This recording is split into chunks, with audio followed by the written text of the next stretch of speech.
friend, welcome, cast and crew. I hope you are excited as I am to work together today.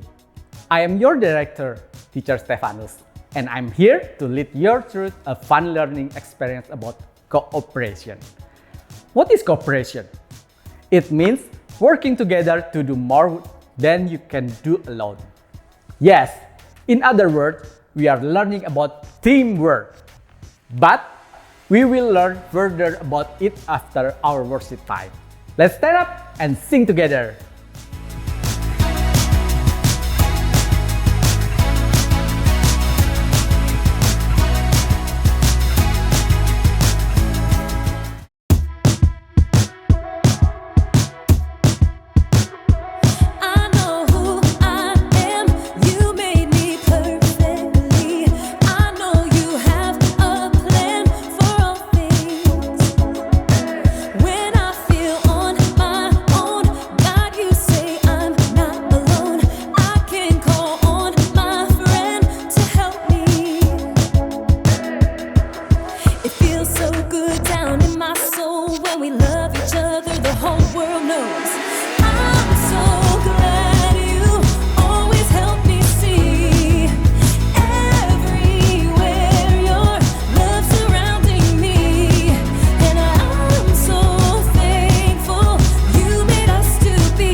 What time is it now? Oh no, it's time for Bible story!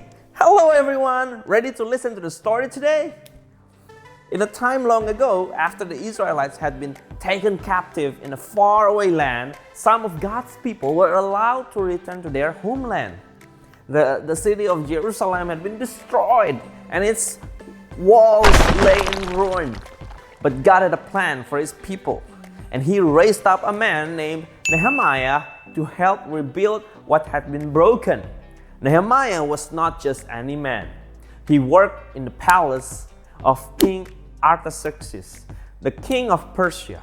His job was to be the king's cupbearer, tasting the king's wine to make sure it was safe. Wow, such a tough job, isn't it? Anyway, he lived in comfort. But when Nehemiah heard the news about Jerusalem, the city of his ancestors, his heart was broken. The walls of the city were broken down and the gates had been burned. This news made Nehemiah so sorrowful that he wept. Literally. And for days he prayed to God, asking for God's help. Nehemiah prayed, saying, Lord, you are the God of heaven.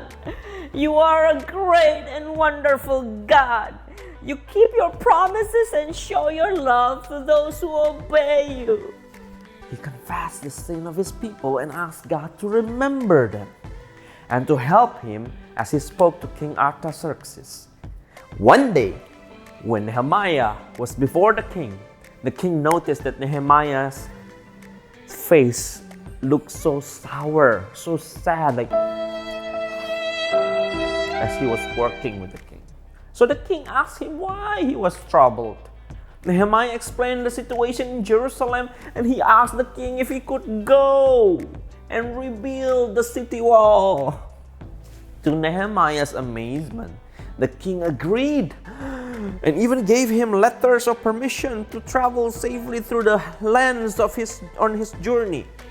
With the king's blessings, Nehemiah set out for Jerusalem, traveling for months until he finally arrived there. When he saw the broken walls with his own eyes, his heart ached even more. But Nehemiah didn't give up. He gathered the people of Jerusalem and said to them, You can see the trouble we're in. Jerusalem had been destroyed. Let's rebuild the walls of our city. The people were inspired by Nehemiah's words. They said, Let's begin rebuilding! And so they did. The people worked hard, each one taking responsibility for a section of the wall. As they worked, they faced opposition from some of the people around them, including two men named Sanballat and Tobiah. This man mocked and ridiculed the Israelites, trying to discourage them. But Nehemiah remained firm in his faith. He reminded the people that God was with them and that He would help them succeed. Despite the threats and the mockery, Nehemiah encouraged the people to stay strong. He told them, Don't be afraid of your enemies. Remember the Lord, who is great and powerful. Fight for your families and homes. And the people filled with courage after Nehemiah's speech, and they continued their work. They worked with one hand while holding weapons in the other. Can you imagine how difficult it must be for them? But yeah, they should do it. They had to do it. They were like ready to defend themselves if necessary, because these evil people might attack them anytime, anywhere. You never know. So their work went on, and in just 52 days, the wall was finished. Yay! The people rejoiced and celebrated, for they had accomplished something that seemed impossible.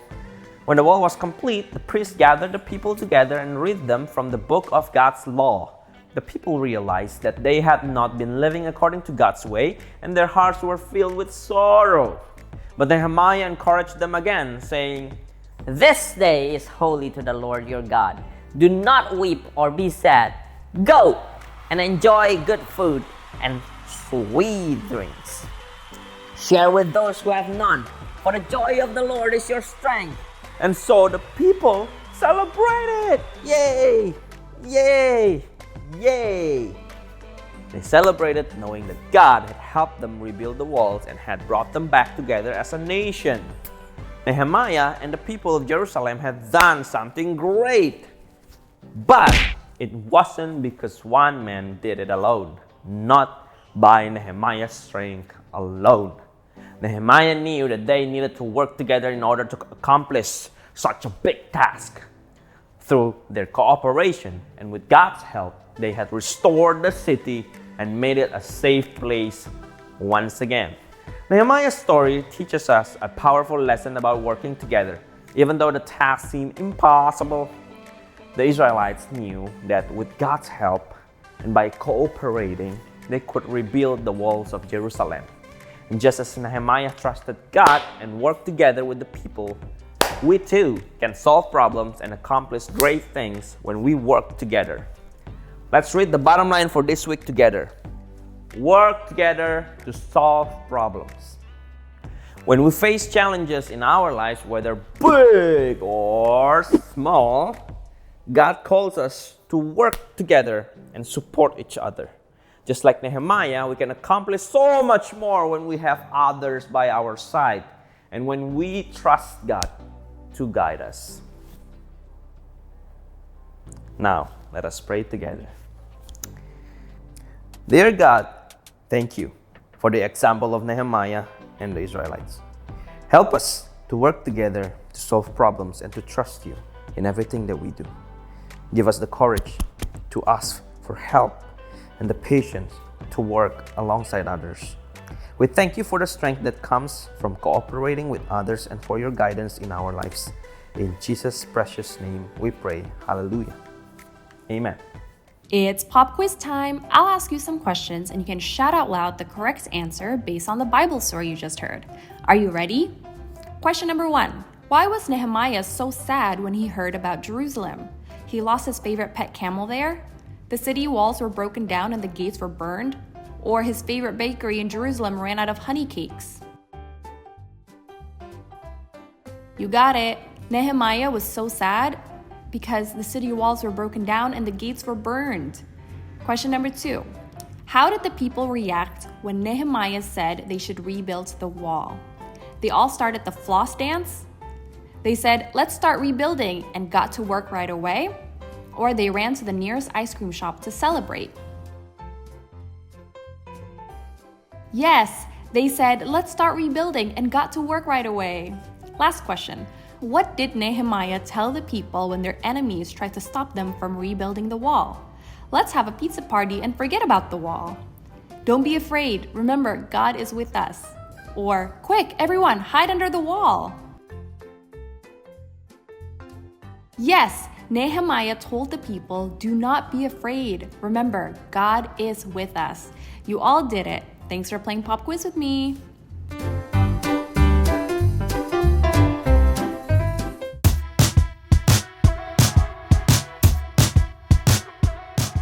The Israelites worked together and trusted God to do what seems impossible. By cooperating, they made their city safe again. Do you know who else chose to work together with everyday people? Jesus, God's Son. We can be more like Jesus and cooperate when there's a problem to solve, big or small. If your grown-up is getting ready for dinner and needs some help, you can help out to lighten the load. Or maybe a friend dropped their food on the floor at lunch. If just one person tried to clean it up, it will take a long time. But if everyone at their table works together, that mess gets cleaned up faster. Cooperating with others is not always easy, friends, but it's important. Ecclesiastes 4 verse 9 says, "Two people are better than one. They can help each other in everything they do." This memory verse reminds us how much easier things can be when we don't have to face challenges alone. Cooperation might not always seem like the easier choice, but it is so worth it. Think about what problem you can help solve this week. Remember, I asked it, God wants to use our unique gifts and abilities to work together to solve problems. God bless you all.